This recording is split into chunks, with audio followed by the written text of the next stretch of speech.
Think of the 3D Experience platform as a book. Your content fills its pages, but how do you quickly return to pages of interest? Well, you use bookmarks. On the 3D Experience platform, bookmarks are similar to folders and shortcuts. They organize critical pieces of information so you can quickly access them again in the future. Creating a bookmark is simple. In the Bookmark Editor app, click New Bookmark and give it a name.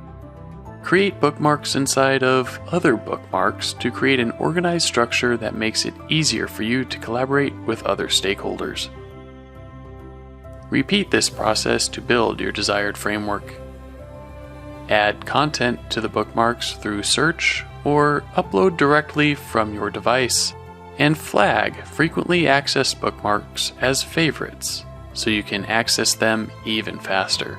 Bookmarks also provide access to additional tools, lifecycle actions, and collaboration features to make it easy to perform common tasks.